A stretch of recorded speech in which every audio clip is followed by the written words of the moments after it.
देश में व्यापक काम हो रहा है। इसमें राज्यों की भी बहुत बड़ी भूमिका है। साथियों, आज पूरी दुनिया में नागरिकों के अधिकार के लिए, उनके सशक्तिकरण के लिए टेक्नोलॉजी एक इंपॉर्टेंट टूल बन चुकी है। हमारे जुडिशियल सिस्टम में भी टेक्नोलॉजी की संभावनाओं से आप सब परिचित हैं।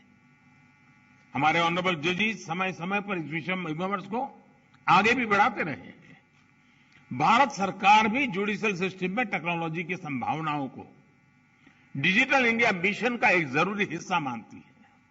उदाहरण के तौर पर ई कोर्ट्स प्रोजेक्ट को आज मिशन मोड में इंप्लीमेंट किया जा रहा है। सुप्रीम कोर्ट ई कमेटी के मार्गदर्शन में जुडिशियल सिस्टम में टेक्नोलॉजी इंटीग्रेशन और डिजिटाइजेशन का काम तेजी से आगे बढ़ रहा है। मैं यहां उपस्थित सभी मुख्यमंत्रियों और हाईकोर्ट के सभी चीफ जस्टिस से भी आग्रह करूंगा कि इस अभियान को विशेष महत्व दें, इसे आगे बढ़ाएं। डिजिटल इंडिया के साथ जुडिशरी का ये इंटीग्रेशन आज देश के सामान्य मानवी की अपेक्षा भी बन गई है। आप देखिए, आज कुछ साल पहले डिजिटल ट्रांजैक्शन को हमारे देश के लिए असंभव माना जाता था। लोगों को लगता था, लोग शक करते थे, अरे ये हमारे देश में कैसे हो सकता है। और ये भी सोचा जाता है इसका स्कोप केवल शहरों तक ही सीमित रह सकता है, उससे आगे बढ़ नहीं सकता है। लेकिन आज छोटे कस्बों और यहां तक गांवों में भी डिजिटल ट्रांजैक्शन आम बात होने लगी है। ये पूरे विश्व में पिछले साल जितने डिजिटल ट्रांजैक्शन हुए, उसमें से 40% डिजिटल ट्रांजैक्शन भारत में हुए हैं।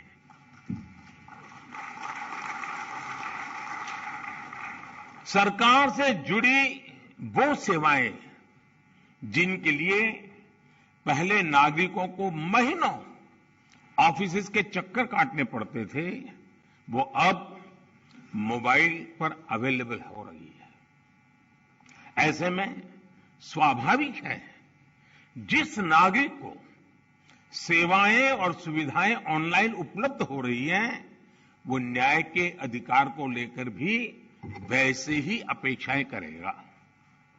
साथियों, आज जब हम टेक्नोलॉजी और फ्यूचरिस्टिक अप्रोच की बात कर रहे हैं, तो इसका एक important aspect tech friendly human resources भी है। टेक्नोलॉजी आज युवाओं के जीवन का स्वाभाविक हिस्सा है। यह हमें सुनिश्चित करना है कि युवाओं की एक्सपर्टाइज, उनकी प्रोफेशनल स्ट्रेंथ कैसे बने। आजकल कई देशों में लॉ यूनिवर्सिटीज में blockchains, electronic discovery, cyber security, robotics, artificial intelligence और बायो एथिक्स जैसे विषय पढ़ाए जा रहे हैं। हमारे देश में भी legal education in international standard के मुताबिक हो, यह हम सबकी जिम्मेदारी है। इसके लिए हमें मिलकर प्रयास करने होंगे। साथियों, हमारे शास्त्रों में कहा गया है, न्यायमूलम स्वराज्यम स्यात्, अर्थात किसी भी देश में स्वराज का आधार न्याय होता है। इसलिए न्याय जनता से जुड़ा होना चाहिए, जनता की भाषा में होना चाहिए। जब तक न्याय के आधार को सामान्य मानवी नहीं समझता, उसके लिए न्याय और राजकीय आदेश में बहुत फर्क नहीं होता है। मैं इन दिनों सरकार में एक विषय पे थोड़ा दिमाग खपा रहा हूं। दुनिया के कई देश ऐसे हैं कि जहां कानून बनाते हैं, तो एक तो लीगल टर्मिनोलॉजी में कानून होता है, लेकिन उसके साथ एक और कानून का रूप भी रखा जाता है, जो लोक भाषा में होता है, सामान्य मानवी की भाषा में होता है, और दोनों मान्य होते हैं। और उसके कारण सामान्य मानवी को कानूनी चीजों को समझने में न्याय के दरवाजे खटखटाने की जरूरत नहीं पड़ती है। हम कोशिश कर रहे हैं कि आने वाले दिनों में हमारे देश में भी कानून एक पूरी तरह लीगल टर्मिनोलॉजी हो, लेकिन साथ साथ वही बात सामान्य व्यक्ति की समझ में आए उस भाषा में, और वो भी दोनों एक साथ असेंबली में या पार्लियामेंट में पारित हो, ताकि आगे चल करके सामान्य मानवी उसके आधार पर अपनी बात रख सकता है। दुनिया के कई देशों में ये परंपरा है। अभी मैंने एक टोली बनाई है, वो उसका अध्ययन कर रही है। साथियों, हमारे देश में आज भी हाई कोर्ट्स और सुप्रीम कोर्ट की सारी कार्यवाही इंग्लिश में होती है, और मुझे अच्छा लगा सीजेआई ने स्वयं ने इस विषय को स्पर्श किया। तो कल अखबारों को पॉजिटिव खबर का अवसर तो मिलेगा अगर उठा ले तो।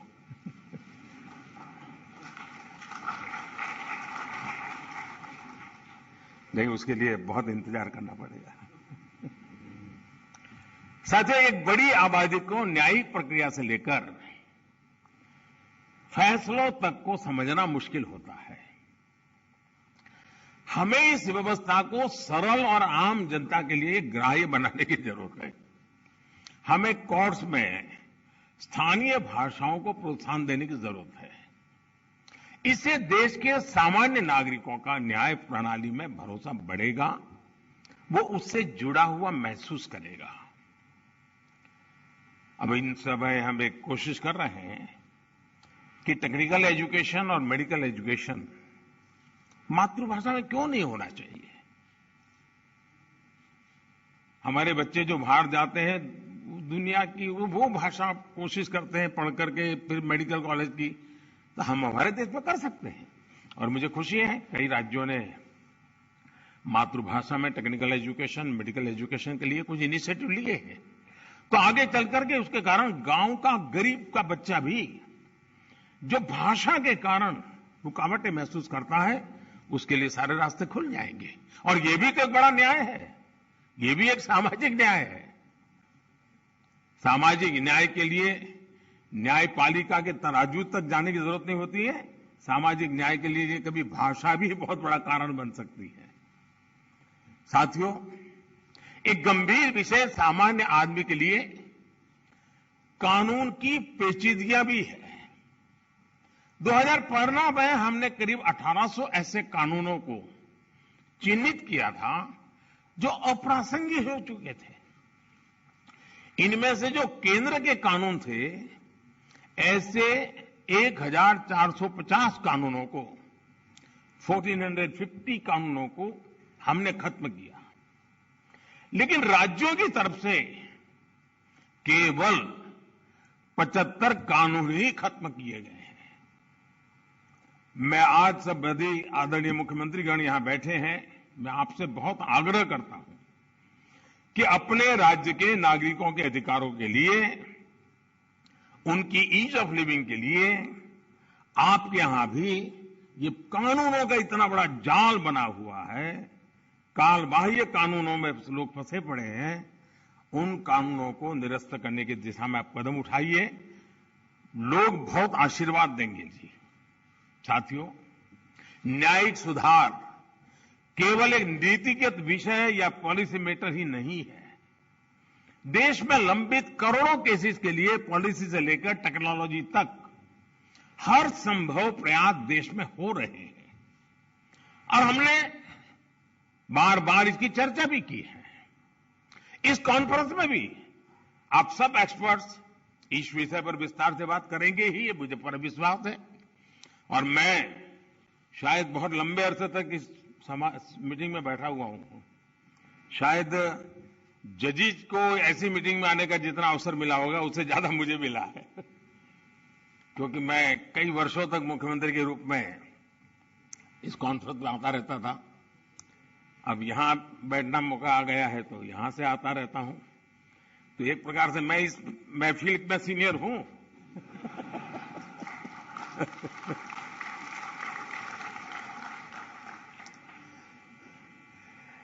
साथियों, इस विषय में जब मैं बात कर रहा था तो मैं मानता हूं कि इन सारे कामों में मानवीय संवेदनाएं जुड़ी हुई है। मानवीय संवेदनाओं को भी हमें केंद्र में रखना ही होगा। आज देश में करीब 3.5 लाख प्रिजनर्स ऐसे हैं जो अंडर ट्रायल है और जेल में है। इनमें से अधिकांश लोग गरीब या सामान्य परिवारों से हैं।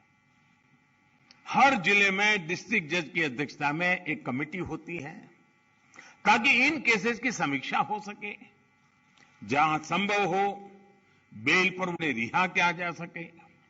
मैं सभी मुख्यमंत्रियों और हाई कोर्ट के जजेस से अपील करूंगा कि मानवीय संवेदनाओं और कानून के आधार पर इन मामलों को भी अगर संभव हो तो प्राथमिकता दी जाए।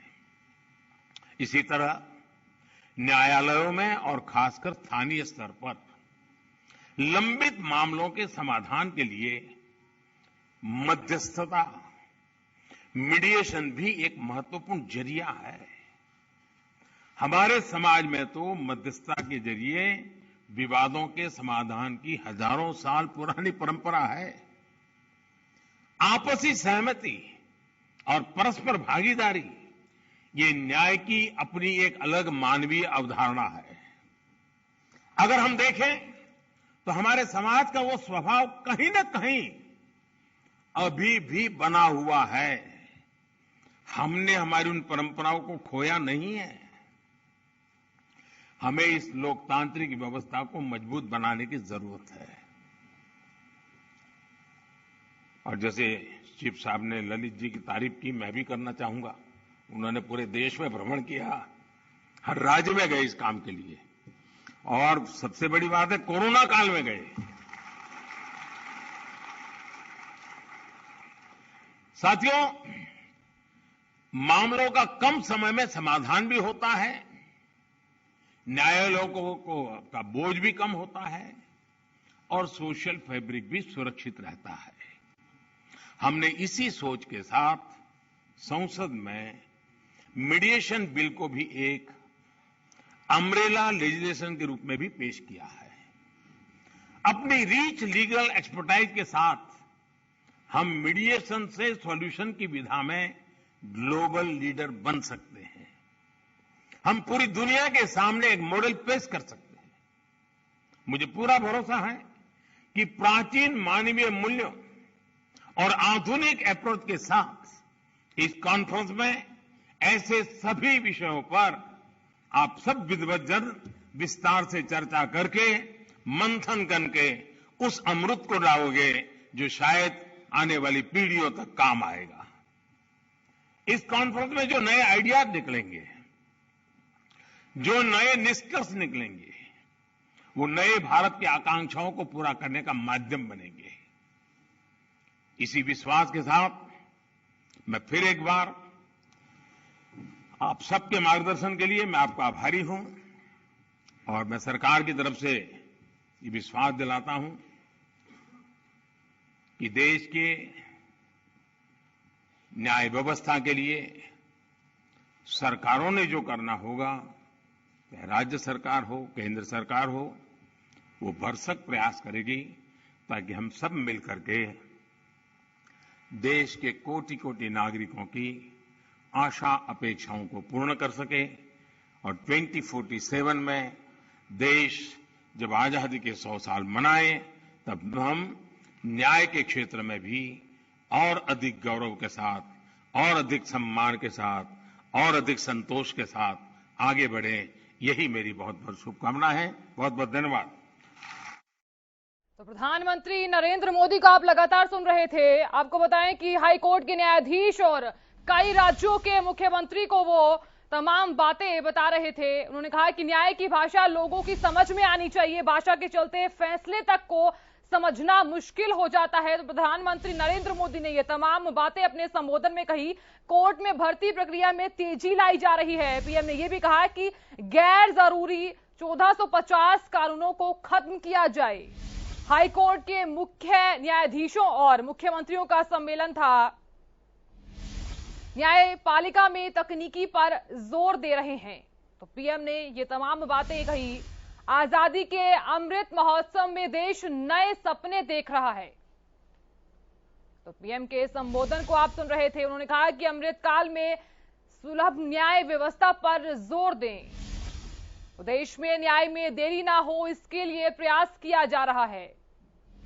तो तकनीकी जीवन का जरूरी हिस्सा हो गया है। पीएम ने ये भी बातें साझा की। तो अपने संबोधन में उन्होंने ये तमाम बातें